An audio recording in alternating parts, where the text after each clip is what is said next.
Good afternoon, everybody. It's a pleasure to try. Today, I'm going to cover astronomy since the time of Thomas Gresham. That is my goal, basically. And to understand that, we probably have to talk a little bit about astronomy before Gresham in the 16th century. So let's just see how we can progress here. I'm going to say a little bit about astronomy in the world of art. So there were some interesting thoughts about the sky. Maybe one of the best known is the fall of Icarus. You see the sun depicted here in great glory by Bruegel. And so and another interesting phenomenon that was widely looked at a long time ago, although it wasn't understood at all, was Halley's Comet.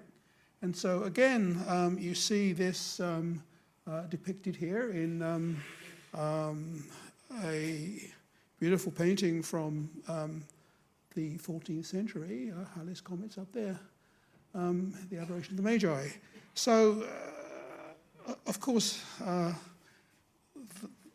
it was just only realized many centuries after the first observations of Halley's Comet, actually, that it did reappear in a very systematic way. And in Oxford, here is Halley's Observatory. Pretty crude. It's this room at the top of a house now used for student lodging in Oxford. And this is a medal, but you basically get the general idea of a comet, and Halley, of course, realized that it was going to, and he predicted when it would be seen next, and had found various historic evidences for the comet. Okay, so that again was a realization that there was some interesting irregularity in the sky that had not been known before. So art has also heavily leaned on astronomy and our understanding of the cosmos. Maybe the most mysterious part of the universe is the dark matter, which is most of it. It's a substance that we know is there from measuring its gravitational influence on stars, but we have no idea what it is, and it's inspired many artists, modern artists. These are just a couple of depictions of cold dark matter as viewed in the modern art world. Okay, so in here you see, it's interesting actually, in this one on the right, where you see art with showing many different frames, but the content of every one is black. In some sense, that's actually a theme of how we think about dark matter in the universe. It's in many different types of galaxies. They look very different, but it's in many, many places throughout the universe. And we're trying hard to understand it, but haven't got there yet. So again, to come back to not art this time, but one of the most beautiful images, I think, has been taken in astronomy. This is Earthrise on the moon, taken by a lunar experiment. The original version of this was done on the Apollo program, but this is a more recent probe with an amazingly beautiful vision of Earthrise from the surface of the moon. And of course, this will be the goal of one of the main goals of future space tourism. We all expect, we're looking forward now in maybe 20 or 30 years to having visits to the moon, around the moon. And this will be one of the great things, no doubt, one would want to see. That would be quite amazing. Okay, now let me take you back to the beginning of astronomy, the very first thinking about it, and how much things changed around the time that Thomas Gresham became interested in developing the public knowledge behind astronomy and many other things. So this shows you the original hypothesis about the motions of the planets, basically first detailed by Ptolemy, a Greek mathematician in the 3rd century. And what he realized is that when you look at the planets, because the inner planets are moving faster than the outer ones, they're close to the sun, more gravity, they overtake them and appear to go forwards and backwards at certain times. And so these retrograde motions of the planets have to be explained. And at the time of Ptolemy, there was a very strong prejudice that the only natural motions in the universe had to be in circles. And clearly, if you have circles, it's very hard to get changing brightnesses of planets and so forth. So Ptolemy said, well, maybe the circles are slightly off-center, and that helped a little bit. But then it became clear that one needed to have circles within circles. That is, the planet had to go in a small circle, which the center of which went around a big circle. We call these epicycles. And so Ptolemy then developed this idea of epicycles to explain the changes in brightness of the planets, their apparent occasional backward motions in the sky when they overtook a more distant planet, and then etc. And so that stayed there. But as observations got slightly more precise, the epicycles got more and more complicated. So again, we're still in this notion of only circles to explain the motion of the planets. And we have, a planet orbit, such as that of Mars, but Mars itself is on an epicycle and maybe on another epicycle, and all these planets, all the known planets, had their system of epicycles, with the Earth in the middle. So this was the geocentric view of the universe. The Earth was in the middle, no reason to think it was, and the sun was, orbiting the Earth, etc., and the planets all too. But so we had this incredibly complex system of epicycles. And at the end of the day, and the amazing thing is, this theory of epicycles, it lasted from Ptolemy's time, 3rd century AD, right up till the 16th century. And we had 1,500 years of epicycles. And as they grew more complicated with their observations, people were desperate to find maybe a cleaner solution to the problem. So this idea of having the Earth in the middle was also curiously epitomized by an English, he practiced many things, astrology, philosophy, he was a doctor as well, Robert Flood. And this is a famous drawing that he made depicting the symbol of not just the Earth, but man being at the center of the cosmos. And it's an interesting theme, which in some sense was way ahead of its time, because we've come in modern cosmology to believe that there is possibly some natural role of man, of an observer in the universe. In other words, there are so many universes that are possible according to modern theory. Most of them are not very good to allow planets to form, to allow life to develop, and so therefore there might be a connection between man and the universe, or it may be that we just haven't got the right theory yet, which is perhaps the most likely explanation. But it's interesting, this theme has come back to haunt us a lot since then.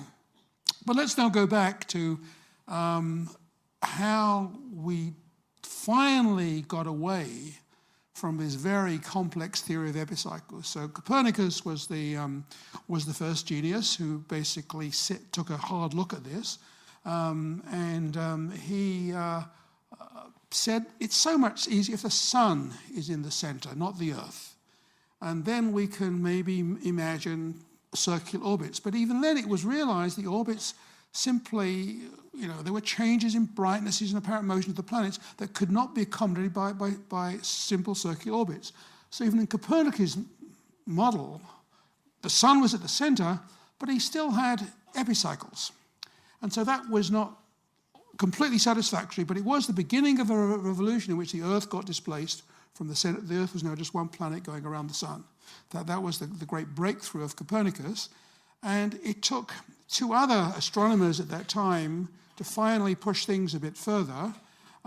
First, there was Tycho Brahe, who was the first person to realize that there were phenomena in the sky that were truly very distant. I mean, again, another tradition of Greek astronomy was the heavens were perfect, no changes. This was Aristotle's grand view of the universe. And Brahe really showed this could not be right, because he saw exploding stars, what we call them supernovae now, and comets, and was able to argue they had to be very distant indeed, and that therefore there were changes in the sky. And so Brahe also tried to have a simple model of the universe, but he couldn't get away from having the Earth in the middle and the sun and all the planets going around the Earth and the distant stars up here. And the whole picture only got finally clarified with the Copernican model basically gaining the day with Galileo, who was the first astronomer to use the newly discovered telescope at that time, a simple 2-inch telescope, diamond telescope. But he was able then to look at the moons of Jupiter. We call them the Galilean satellites. And there's beautiful sights in the sky, actually, with a small telescope. You see these 4 moons going around Jupiter. Clearly, they orbit Jupiter, and therefore Jupiter was the center of their motion. And so this finally was able to, this sort of argument was really the linchpin for heliocentric cosmology. But there was still something lacking, and that came with 2 more giant steps forward just after the time of Copernicus, actually. First of all, Johannes Kepler, German astronomer, realized that the orbits were not circular. They were elliptical. And this, he measured this, the ellipticity of the orbits, and was able to demonstrate that, in one of the foci of the orbits, there was the sun sitting and the planets went in ellipses around this. And this could naturally explain the changes in brightness of the planets. They weren't going in circles, they were at different distances from the sun. And so that was the real step forward in astronomy. And then finally sense was made of all this by Isaac Newton, who showed that the idea of ellipses was a natural consequence of the theory of gravity. And so in some sense, Newton was the father of the theory of gravity, this universal law that controlled the motion of the moon about the Earth, the planets about the sun, the Earth around the sun, etc. So that's where we then made the giant step to modern astronomy, really, with essentially the modern theory of the motions of the planets, thanks to Kepler, Newton, all the observations before. So let me tell you a little bit about the astronomy that was being done at that time. So what went into this astronomy were measuring very precise positions of stars. This is before the age of the telescopes, first developed in the 16th century. There were observatories all over the world, actually, designed with astronomers to record the positions of stars. This was very important because they were able to use their knowledge of stellar positions it was very interesting for astrology at the time. Many of the astronomers of those days were astrologers. Astronomers were astrologers. It was indistinguishable. And one of the great things they were able to predict, for example, going back even earlier than the Greeks, was by many of these observations of stars and records of the exact displacements of stars over time and motions of the sun, etc. They could even infer, because there was a slight precession in the axis of the Earth that was measured by studying positions of stars. And so they could actually predict eclipses. That was one of the great discoveries. And if you could predict an eclipse of the sun, that was an incredibly powerful thing a long time ago for astronomers to suddenly say the sky would go dark for a certain hour. This was immense power. And so astronomers certainly had a very privileged role in society. And this shows you some of the observatories. There's the oldest one, actually, that is still more or less in existence, is in Korea, actually, built in the 17th century. Here's one from Chichen Itza, the Mayan Observatory. And again, these were just used to record positions of stars, basically, looking through these, and in China. And there are slightly more modern versions of these too. This is a famous one which many may have seen in Jaipur, where again these various devices were used to note positions of stars in the sky and chart out the motions of the planets, etc. And so this was how astronomy got to be precise. Before you really used telescopes. And okay, but then along came the telescopes, and so there were 2 key things that modern astronomy had to develop. The idea of distance. They had to show that stars were truly very, very far away. Now, as the Earth goes around the sun, you change your position, and so if the star is not that far away, its apparent position will change. We call this parallax, right? You look at it from different perspectives. But if the star is truly distant, okay, then the parallax gets smaller and smaller. And so if you can measure this parallax, then just from your baseline, the Earth's orbit around the sun, just as you do in architecture to measure, you can measure mountain heights or skyscrapers, whatever, by parallax as well. Same idea is used to measure chart stars. And Friedrich Bessel, German astronomer, was the first to do this. And he chose a star that was about 10 light years away and deduced that distance, 10 light years, because it displaced its position by a small amount over the course of 12 months. Okay, over the course of the year. So that began our real understanding that stars were truly distant, and there had to be some phenomenal scale associated with the distant stars that we could only discover later, really, as we built bigger and bigger telescopes. And so the ultimate goal this led to was a satellite that was actually just launched a couple of years ago called Gaia, and this satellite had high precision measurement of stellar positions. This picture shows you 1 billion stars, which this satellite mapped, but it was able to measure the position so precisely that it could actually measure parallaxes for vast numbers of these stars and prove they really were not just 10 light years away, but many of them were hundreds and thousands of light years away. This was really measuring for the first time, mapping out the galaxy in extraordinary precision.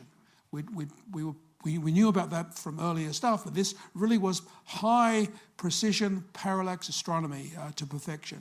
1 billion stars, all distanced from this satellite. Okay, so there's one other important question about a star. I mean, its size, the size of a single star. And so we'd conjectured that stars are pretty big. I mean, we can measure, we know how far away the sun is, we can see its size. It's 100,000, nearly 1 million kilometers actually in radius. But what about distant stars? We'd love to prove they really were enormous balls of fire, basically. And so this was another breakthrough, this one in the early years of the 20th century, due to an interesting combination of an English astronomer who was a theoretician, Arthur Eddington, and an American physicist who was very interested in building devices that could use light beams to interfere with each other. Lights are waves. You get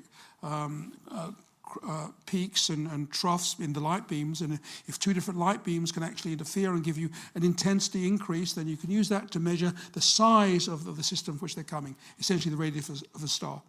And so Michelson chose a nearby star. This is a picture of Betelgeuse, it's a beautiful star. It's an Orion. It's the bottom right-hand star in Orion. It's a red giant star. We've inferred for a long time it's very big, but to actually directly measure the size for the first time was a great achievement.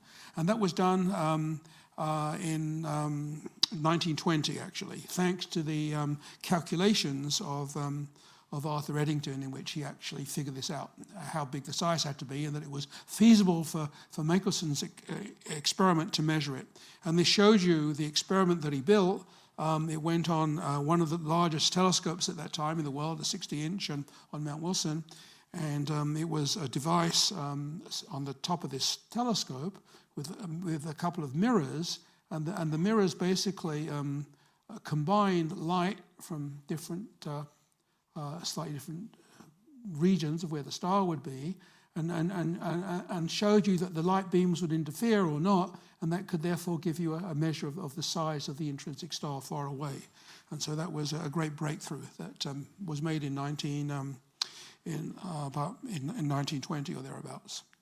Okay, and this, of course, did get immense headlines at the time. This is the New York Times from 1920. You could see a giant star equal to 27 million suns like ours was the headline. So it was a great achievement to finally prove that stars were intrinsically huge things. And of course, the fate of the sun will be, to become a red giant, just like Betelgeuse. And it will become so big that the sun will swell from its 1 million kilometers up to maybe 1,000 times bigger, or 100,000 times bigger, and completely overtake the orbit of the Earth, and the Earth will be burnt to a crisp. This won't happen, fortunately, for about 4 billion years. So we have some time to prepare for that. But, you know, it's maybe the ultimate version of climate warming, right?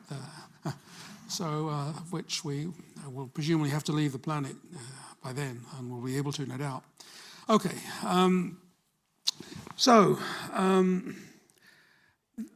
Let me just tell you another historical development in astronomy that's fascinating when you look back at it. So there was a big debate that went on in the 20th century, the early years, as to whether it was more important to do detailed observations in surveys of counting many stars with smallish telescopes, because you could do accurate work with those, or whether you should put and hire people to do this work, or whether you should try to look for a genius who would make use of a really big telescope and look further than anyone else. And so it was the question of, you know, do you do your work collectively, or do you foster the environment for an individual to make a huge step forward?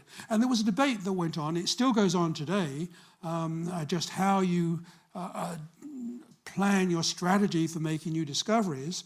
So Pickering was one of the people who was very much the traditional astronomer of the time.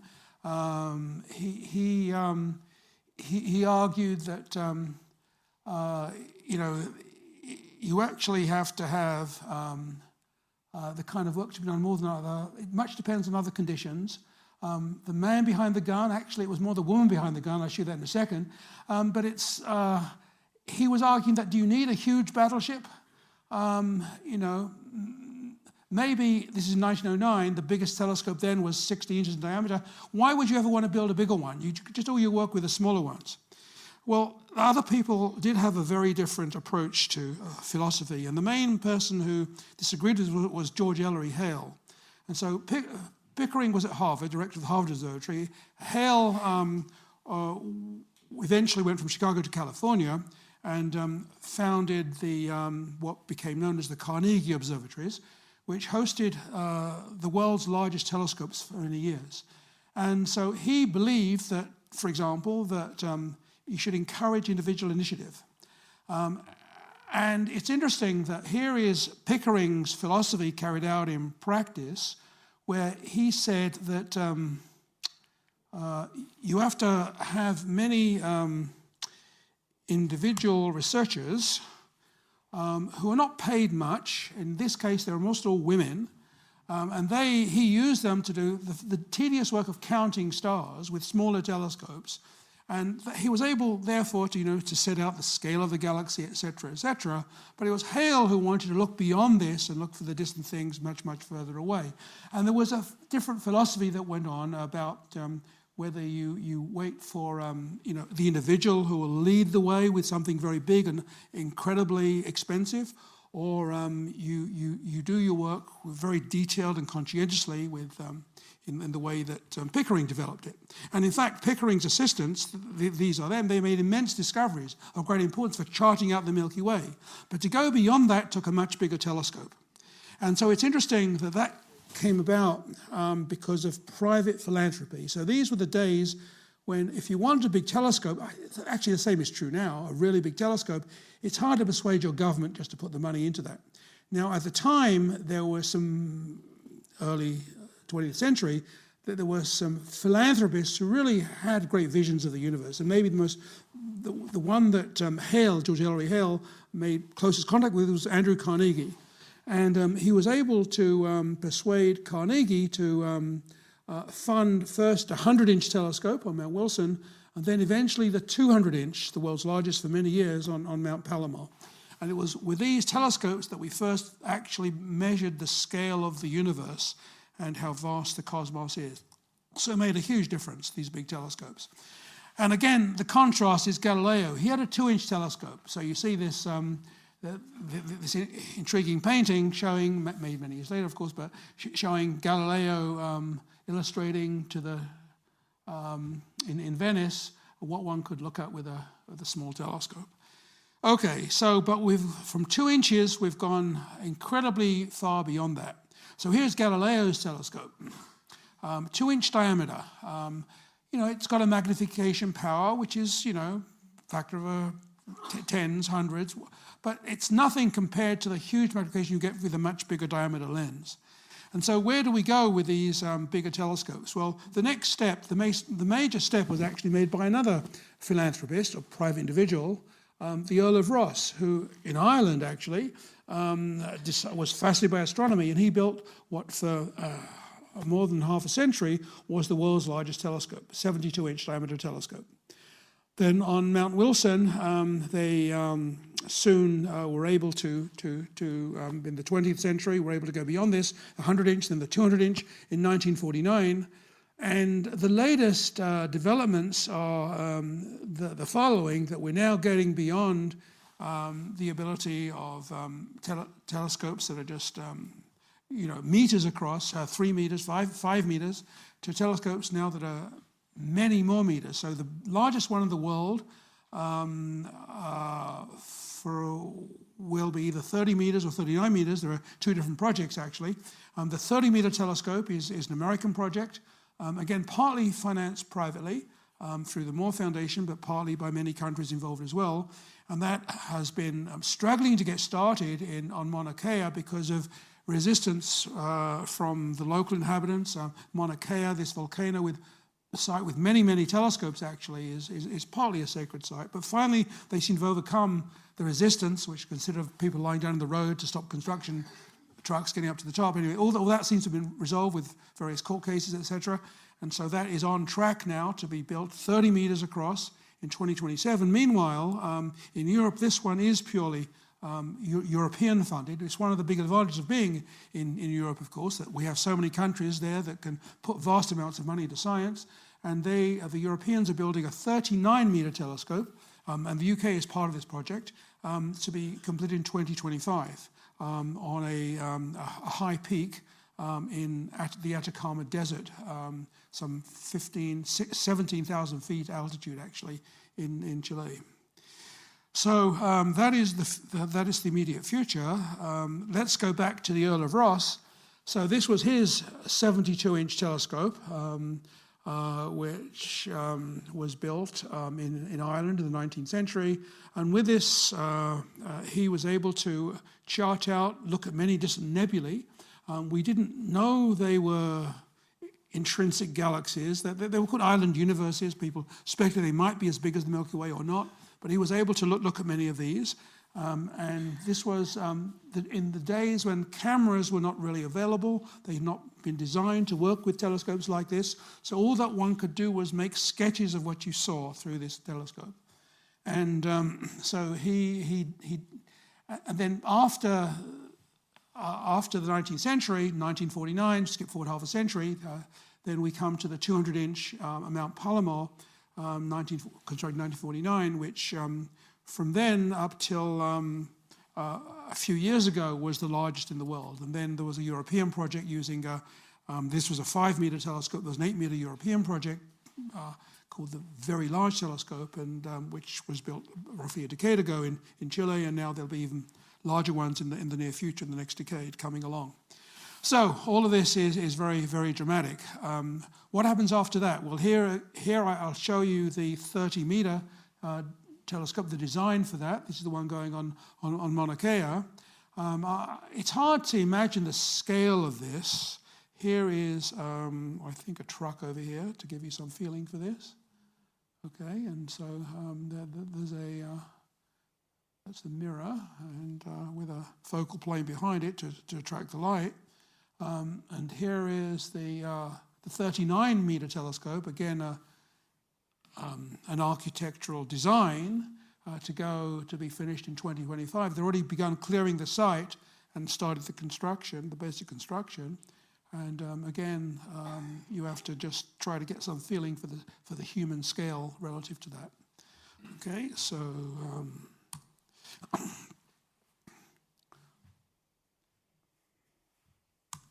Okay,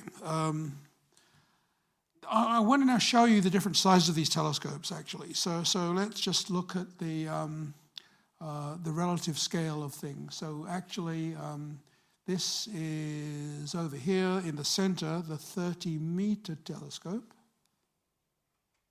And These are other ones that have been built over the past, and this will be the 39 meter. So these are the two big ones for the future, and these are other ones from currently existing. And this is another future one. This one will be some 20 meters across. But all these other ones are existing ones, and these two actually are under construction now. But to give you a better feeling for the size of these telescopes, here is the Colosseum, right? Okay, and so you can see now we are really making these incredible monuments on high mountain peaks, basically, to look at the sky. So it's clearly we're reaching the limit of what we can do from the Earth, but this is about as far as we can go. Remember, the Earth's atmosphere is a big worry, so you have to think of clever ways to work your way around, the atmospheric turbulence to give you fluctuations of images, things like that. So none of that is simple to do. Let's go back to the Earl of Rosse. So this was a sketch he made in 1845 of a nearby galaxy. And here is the galaxy as seen by the Hubble Space Telescope. Okay, so you can see the Earl of Rosse got it pretty much correct. He could clearly see the spiral arms. He could see the satellite galaxy over there, which is a neighbor and probably eventually falling into this one. But it's just amazing all the detail you can see with a big telescope. For example, you can see all these individual stars, or clusters of stars actually. Each of these red dots are clusters of some hundreds of thousands of stars. You can't quite resolve the individual stars, and all of this stuff in the center is many stars so close together you can't even see individual ones. But anyway, all of this Earl of Rosse got a pretty good picture of. But it was not until we got observations like this that we could really appreciate the grand scale of things in the universe. So it's one thing to do this the classical way with just with the human eye, but it was just amazing how much further one can go with modern technology. And in fact, CCDs, which we are used to make these images, were invented for astronomy actually originally, because the astronomers needed some incredibly sensitive device to work in the dark, and they were commercialized for all of our pocket cameras, etc., mobile telephones. So that was an interesting story in itself of the interface between commercial activity and science. It was an amazing spin-off, actually. So that's the story for the optical part. As I said, the Earth's atmospheres are, a worry. One has to go into space to get the ultimately sharp images. But one other thing you can do from the Earth is do radio astronomy. So it turns out that we're biased with the human eye. We see, at a certain narrow range of wavelengths, but objects in the universe don't have this bias. So they actually emit light, radio waves. And now these radio waves, it's not as though we're getting a television channel or anything from distant objects, but something like a massive black hole in the universe will actually undergo explosions and will emit radio signals just because it heats up plasma. There's some high temperature, there's high magnetic fields present made around these very strange objects. And you get radio phenomena which give you a whole different view of the universe. The high energy universe, we call it, the very active universe, full of black holes and related things, and maybe dying stars, all sorts of things that are very important for radio. Okay, so here is one of the giant radio dishes that was built quite a number of years ago, 300 foot across in West Virginia. This, interestingly, had a slight problem of metal fatigue. So you can see it collapsed just overnight. They were just, they came back the next morning and there it was. But thanks to the powerful politics of the senator in West Virginia, they were able to construct a new one, within a decade or so, and this is the current 300-foot diameter greenback radio telescope used for mapping the sky and getting radio waves, focusing them with its curvature and studying what the radio universe is made of. Well, the bigger the telescope, the more resolving power you have. So why would you stop at 300 meters? Apart from metal fatigue, okay? But how do you get around metal fatigue? Well, there's a very clever approach to that. You go to a huge crater, okay? And in the crater, a natural crater on the Earth, you can lay out your radio telescope. And so this has been done in Puerto Rico, Arecibo, Puerto Rico. And so this is 300 meters now. The first one was 300 feet. This is 3 times larger. The greenback one would be roughly this size. 300 meters, and there are cables that span the focal point. It's over here. This is where you put the camera, the receiver, to see the radio waves focused. So that's, and although obviously the crater, you can't steer the crater, what you can do is you can juggle the focal plane a little bit, but as the Earth goes around the sky, then you see different bits of the sky. So basically that's how you do radio astronomy with such big non-movable dishes. The ones I showed you before were steerable radio dishes, this one is not. So that currently has been superseded by this telescope in China, just finished a couple of years ago, and this one is 500 meters across. So it's, again, a similar idea. They've covered the basis of this crater with metal plates, and this gives you a huge receiver, and they have these system pylons with cables which suspend a focal, the receivers in the center to collect all the information from that. So that is where things are going in this field.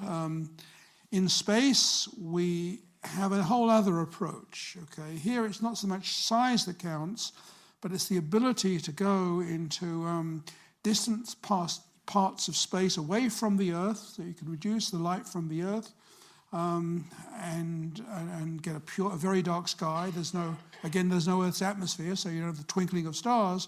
So this is great for doing astronomy. And not only optical astronomy, but it's also a fact that X-rays, I mentioned the radio universe, radio waves get to the Earth, but X-rays do not. They're blocked by the Earth's atmosphere, fortunately for us, but there are many X-rays coming from space, from the sun, for example, from many stars, and from many of these black holes that do violent things, violent explosions. They're a very important part of the universe. We have one big black hole at the center of the Milky Way, for example, weighs something like 1 million times the mass of the sun, and there are other galaxies with similar ones to them, even bigger ones. And they emit X-rays in profusion, and we can only study them by going into space, okay, because there's no atmosphere to block them from us. So that's the motivation behind developing telescopes in space. First, the Hubble telescope, which looks in the optical and the ultraviolet, a little bit in the infrared, has been going now for nearly 30 years, actually. And it's just a 2-meter telescope, rather small, but because of the incredible clear visibility in space, it has given us these beautiful images. I showed you one of the Whirlpool galaxy just now. Okay, one can also look for infrared. Again, infrared light is mostly blocked, again, by the Earth's atmosphere, by water vapor. It absorbs infrared from far away. That, in fact, is the cause of the greenhouse effect. The Earth's atmosphere actually will absorb infrared and lead to a slightly more warmer climate on the Earth.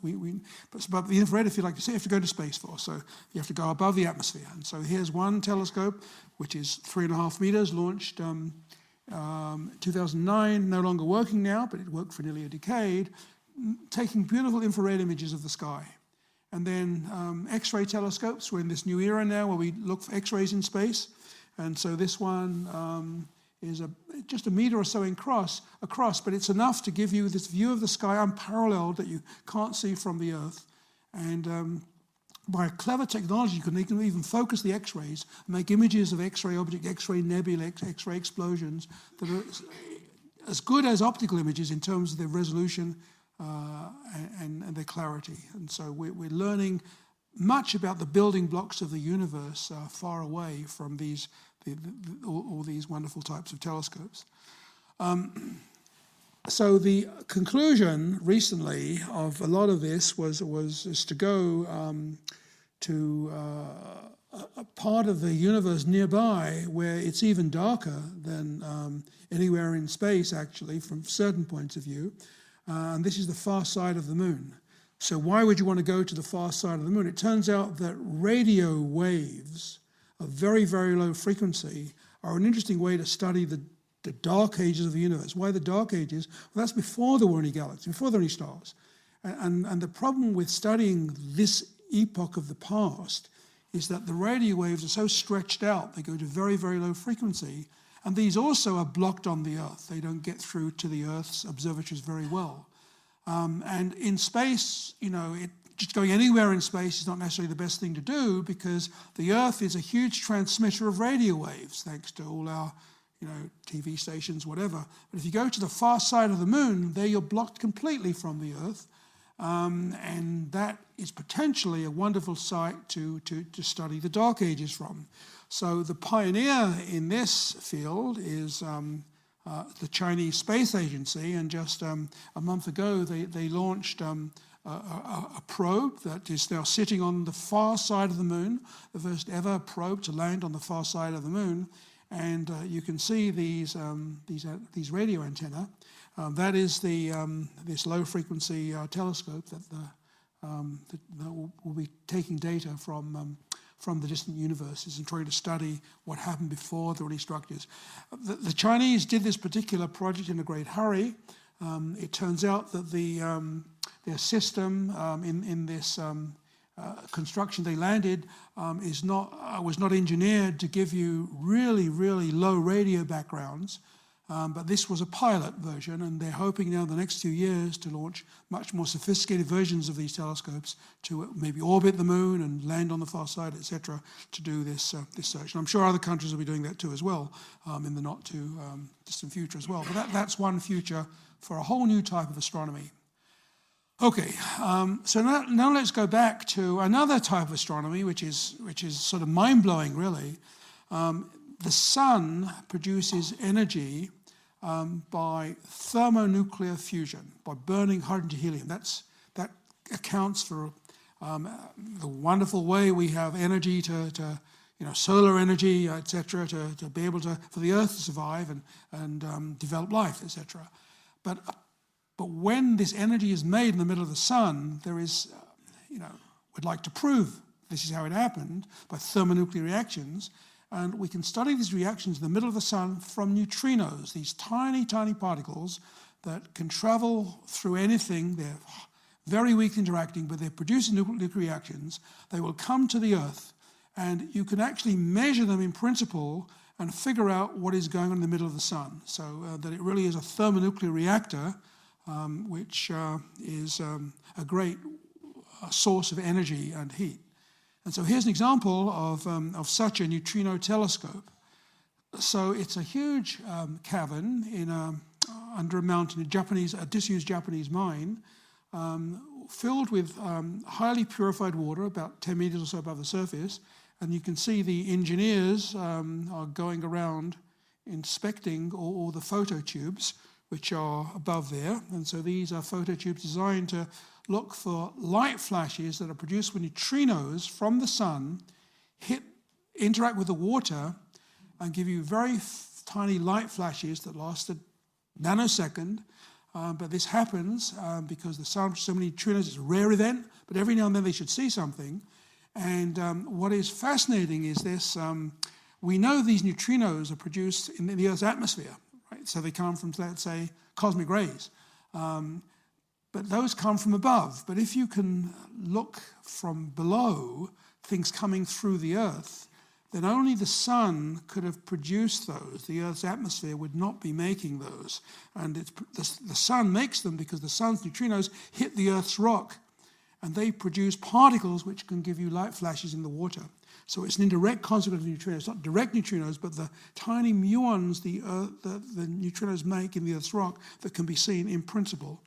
And so that's one experiment. Here's another one that does the same thing. And this one is an even more exotic place. It's at the South Pole. And at the South Pole, they've managed to drill, using hot water, strings of electrically connected phototubes, which are spaced, to be hundreds of meters or more apart, to instrument basically a whole kilometer of ice. You have to go very, very deep because you want to be very, very dark, Okay, and they basically, to give you some feeling for the scale of this, this is the scale of the Eiffel Tower over there, and on the right. And so we're talking now about something that's about 2.5 kilometers basically.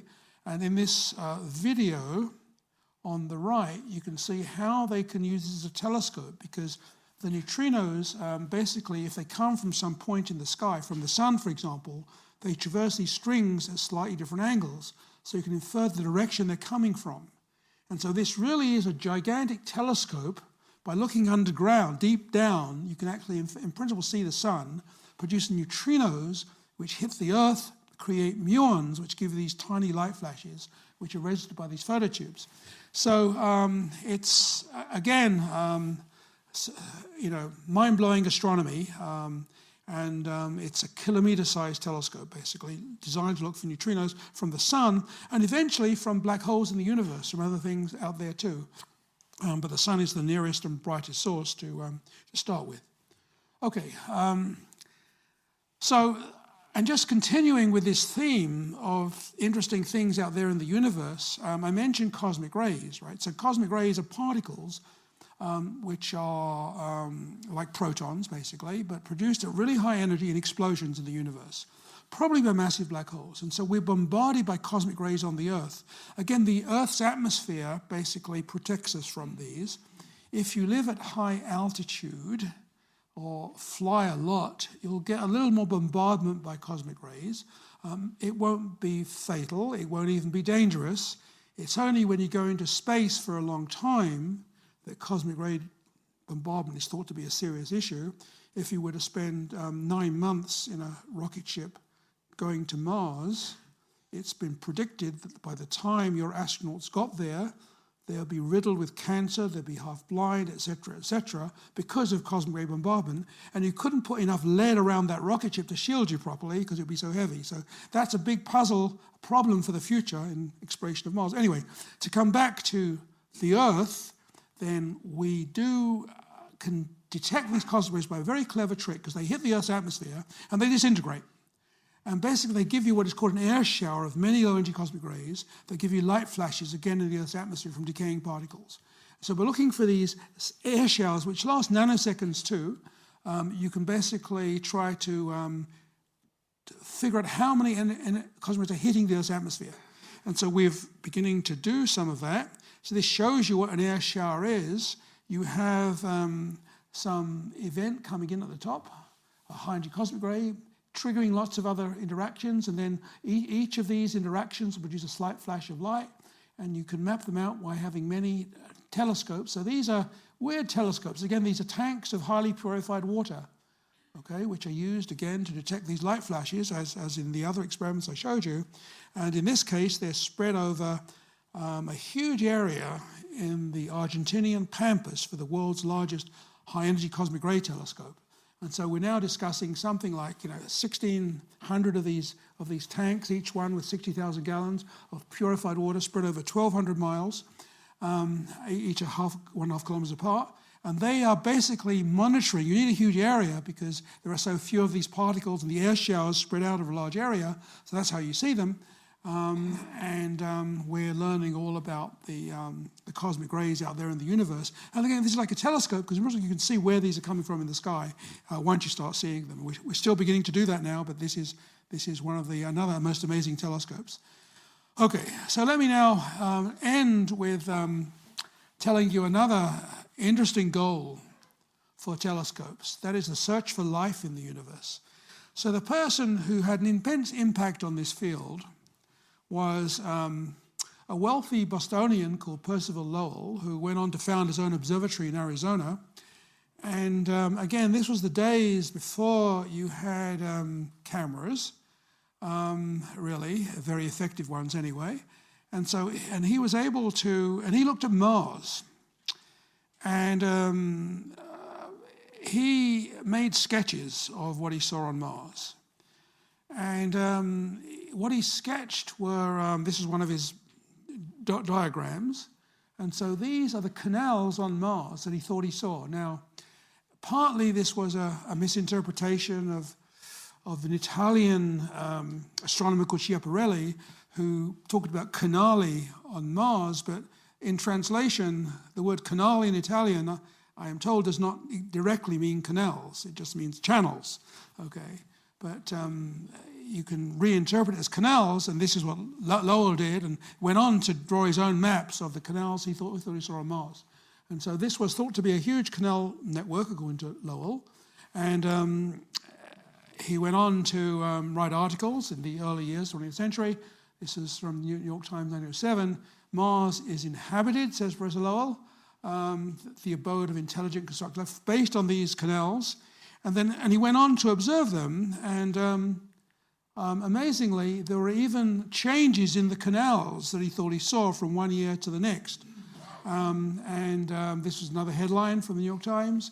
Martians built 2 immense canals in 2 years. Okay, so, this is the Italian who discovered these canali in the first place, Schiaparelli. So, of course, we know this is all wrong, right? Why do we know this? Well, here are the modern pictures of Mars. Okay, so you can see there are funny markings on the surface of Mars, which, especially if your eyesight is not perfect, maybe, or with a bit of imagination, maybe you can start drawing canals. And certainly, when we have these beautiful images now from the Mars, one of the Mars missions, you can see it's a rocky landscape with no particular evidence of any, anything not just totally natural on there. However, this is, where we are with Mars, but why not? Mars is a pretty dead planet. Maybe if we dig deep on Mars, you might find something interesting. That's one of the goals of future exploration on the surface. It's pretty arid, maybe with ice caps at the North Pole, but not much more. But we would like to do a little better. And so I'm going to end by telling you about one of the most amazing future projects, which is actually to try to image distant planets. So to take images of them, so not just planets in the solar system now, but planets around nearby stars. And if you can image enough of these distant planets, we call them exoplanets, then maybe at night you'd see the cities light up or something, if there were cities, right, that sort of thing. Or look for evidence of anything interesting that might, go beyond Lowell's canals on Mars. So this is a project that totally futuristic, but it's the sort of direction that we need to go in if we ever want to do this.